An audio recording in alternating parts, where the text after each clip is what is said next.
ورجعت لكم تاني. مفيش ثواني يا دوبك خلصت الفيديو الاولاني لقيت الشجرة الحلوة دي. شايفين؟ بسم الله ما شاء الله، ولا حول ولا قوة الا بالله العلي العظيم. حضنا المكان كله، حضنا الشجر والمحتوى كل شيء، عمارات ونخل وشجر. ياه، الله يبارك للي زرع واللي فكر واللي بنى واللي رعى واللي اشترى واللي خلى الدنيا حلوة. سهلة اوي ان احنا نشوه كل حاجة، ان احنا نكسر كل حاجة، لكن السهل الصعب انك تحول الرمل والتراب لحاجات خضرة جميلة بتدي اكسجين، بتدي راحة، بتدي رقي للنفس وللحياة. مش عارفة، احنا لو شجرنا مصر هتبقى الحالة النفسية عند الكتير احسن بكتير من اللي هي فيه. فاكرين منظر النيل زمان والمعاجي وحلوان؟ يعني الاماكن دي انا عشت فيها فترات طويلة. كان الواحد حتى لو خارج من الكلية قصادها كانت الجنينة اليابانية ويمشي في الشجر، كان بيشحن نفسه وسط شجرها، بيشحن نفسه بطاقة حلوة.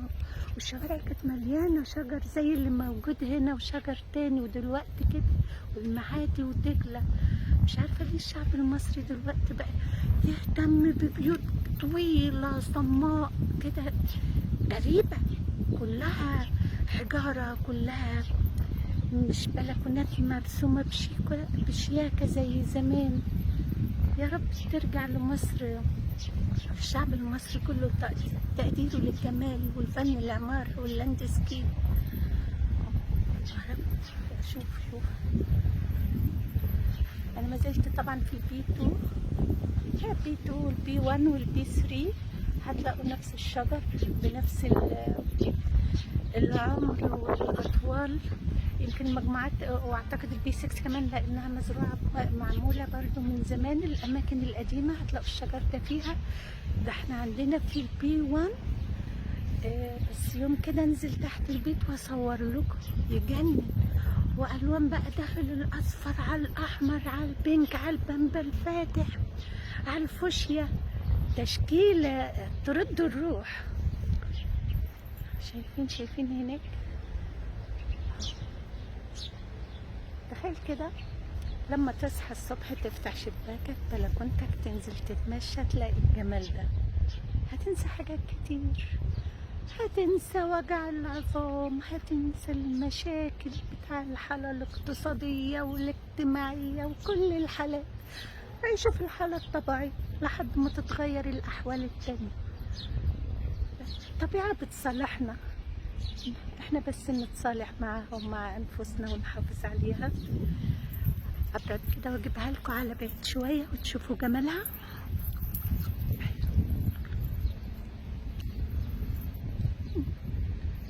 يا جمالها. والنهارده في سحب فوقها، هي جميله ازاي.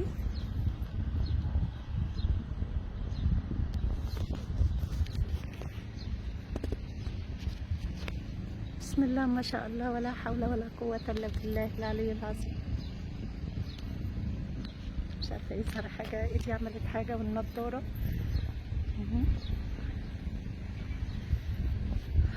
سبحان الخالق الواحد، سبحان الواحد الأحد الفرد الصمد الحي القيوم الذي لا تأخذه سنة ولا. بسم الله ما شاء الله، ولا حول ولا قوة إلا بالله العلي العظيم.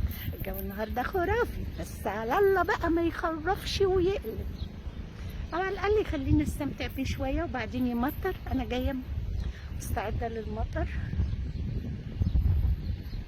بس ما يجيبش رمل أي حاجة إلا التراب والرمل.